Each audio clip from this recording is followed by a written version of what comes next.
Order! Order! You are an incorrigible delinquent at times. Behave yourself, man!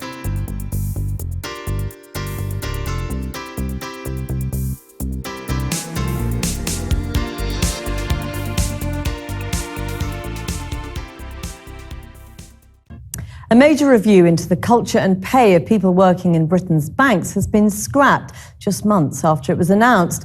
The Financial Conduct Authority was due to investigate whether high salaries and big bonuses were encouraging misconduct. The banks have faced fierce criticism and paid billions of pounds in fines over the way they've operated. But now the FCA says it wants to adopt a more collaborative approach to change, encouraging better behaviour by working with banks on an individual basis. Well, we did ask the FCA and the Treasury for an interview, but no one was available. But the Treasury did tell us that the government wasn't involved in this decision. Well, I'm joined now by the Shadow Chancellor, John McDonnell, from his constituency home in West London. Mr. McDonnell, what do you make of this?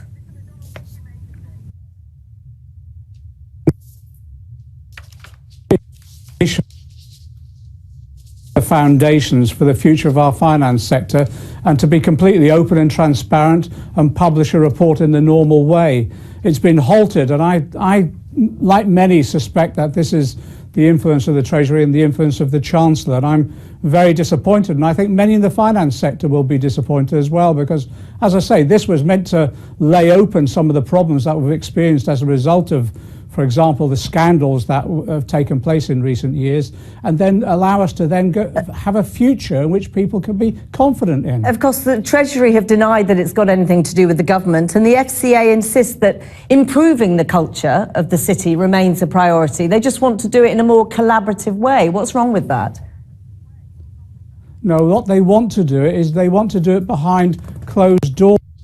And to be frank, when you have malpractice and unfortunately corruption, the best solution is daylight, so that people can see what's been going on and we learn the lessons together. That's why an open, transparent report and investigation was so important. This isn't just a one-off either. Remember, the Chancellor refused to reappoint the Chief Executive, Martin Wheatley, of the FCA, who was on the consumer side, and he got pushed out as a result of banking pressure. Sorry to interrupt you. Really briefly, I have to ask you today, the Labour Party have moved quickly to suspend Simon Danczuk. Would you like to see him stand down as an MP?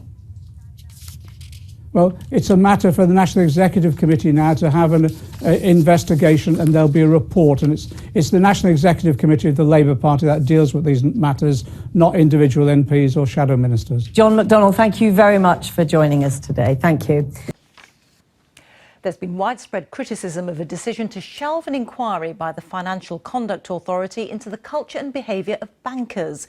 Labour said it was a blow to customers and taxpayers, while a senior Conservative MP described the move as a lost opportunity. Here's our economics correspondent, Andy Verity. Rigging interest rates, fiddling foreign exchange markets, mis-selling payment protection insurance, mistreating small business customers. Just some of the practices banks have been fined tens of billions of pounds for that led the Financial Conduct Authority to ask if there was something deeply wrong with the culture and ethics of banking. Now it's dropped its inquiry, some customers are asking why. Clive May is among many business customers who say they've been ruined by bank malpractice. Over 30 years, he built a construction business turning over £2.5 million a year. He says RBS missold him a government-backed loan on the basis it would safeguard jobs through a slow period. But then his facilities were pulled at short notice and the business went under. The report that came out today almost felt like a smack in the face. You know, they're not doing what they're saying they're doing. You present evidence to the FCA and it's almost like they're trying to conceal it for the benefit of the bank as opposed to the person complaining. RBS has rejected Mr May's accusations, as it has those of hundreds of other small business customers who say they've been mistreated. The bank's skyscrapers loom over the regulator's building here at Canary Wharf. They say they've brought in major reforms to make their staff much more accountable in recent years. And they say they're crucial to the economy, attracting billions of pounds in investment every year. The Financial Conduct Authority's critics say it's too close to the banks, with a revolving door where regulators become bankers and vice versa. The new chairman of RBS, Howard Davis, used to run the regulator. The man who ran it during the crisis, Hector Sanz, left to join Barclays. And they're not the only gamekeepers who've turned poacher. The Treasury insists the FCA acts independently and that ministers played no part in the regulator's decision to drop the review of banking culture. We're expecting an open and transparent review and a publication at the end of the review. This looks as though it's closing that down. It means we won't get the review that we wanted and it won't be open and transparent. And to be frank, it's part of a trend now of really almost turning us back to the days before the economic crash in 2007. I think most people now are concerned that the banks are just reverting to type. The government says it is changing the culture of banking, bringing in a tough regime for bankers' pay and longer jail sentences. But while one junior banker's been convicted of fraud and several more await trial, not a single senior banker has been prosecuted. Andy Verity, BBC News, Canary Wharf. Lynn, let's kick off with the FT's front page. Banker bashing, in quotes, draws to an end as Watchdog scraps review. This was the central plank of the Financial Conduct Authority's plans, that they were going to review the culture of pay and promotion within the bank and concerns about their practices and so on. And it's all been scrapped. And it was a review. And I worry about reviews. I'm actually conducting one at the moment for the government into unsafe products and things I used to do in Watchdog. And it worries me that they're really designed to be a bit kicked into the long grass. I hope that doesn't happen to mine.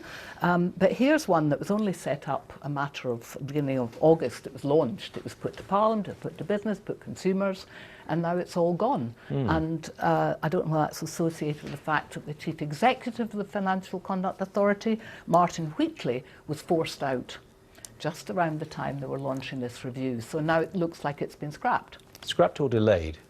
It's actually mentioned that Mark Garney, a Conservative MP, told the FT in this piece, he said he hoped it was delayed rather than cancelled. I hate to tell Mark, I think it's actually... It's a dead. I think it's dead. I think that's what happened. This has been kind of, Julian, this has been sort of coming, there's been noises from Downing Street, both number 10, number 11, that effectively the government needed a new relationship, a closer relationship with the city. And basically another era of banker bashing is not wanted. And that's really what this has happened. They could make it difficult. I mean, in the United States, bankers have gone to jail. There's worse. Exactly. There's potential for criminal investigation. There's potential for lots of stuff to happen. But I think they want to draw a line, move on, and that's exactly what happened. I'm sure they want to draw a line, move on. But there was the foreign exchange scandals and also the LIBOR scandals, and we've still got some court cases, I think, going through on that. And it's very low fruit, really, that they're catching on that. None of the bosses has had their collar felt. The FCA said, and I quote, "A focus on the culture in financial services firms remains a priority.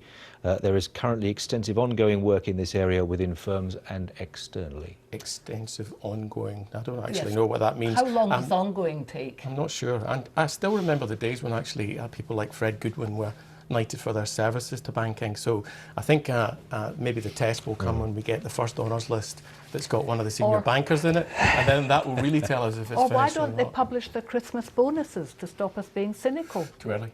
Far too early. I was going to say, we've only had a few days since Christmas, Lynn.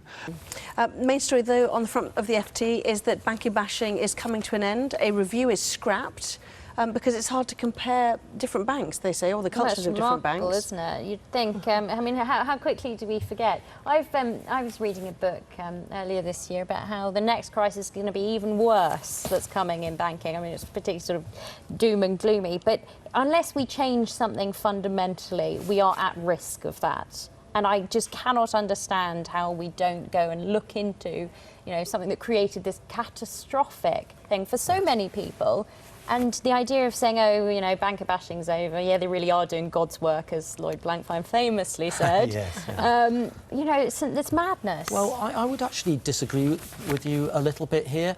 I think there's been plenty of reviews into the banking system. I think people forget. People think banks are all about a few overpaid people at the top of the organisation who are multi-millionaires who have behaved appallingly. Undoubtedly, the culture of the banks has been wrong in the past. I don't think it's about individuals, and I think this is exactly why we need need a review. It's because it's something culturally within these organisations. It is important to realise that banks are employers of hundreds of thousands of people, and if you keep bashing them in the global marketplace, then we will diminish our economic future by diminishing our banking sector. So I have to say, I think there's a certain balance. I think the key thing on banks is to get more competition into banking and worry less, perhaps, nowadays about the culture, which has reformed quite some way.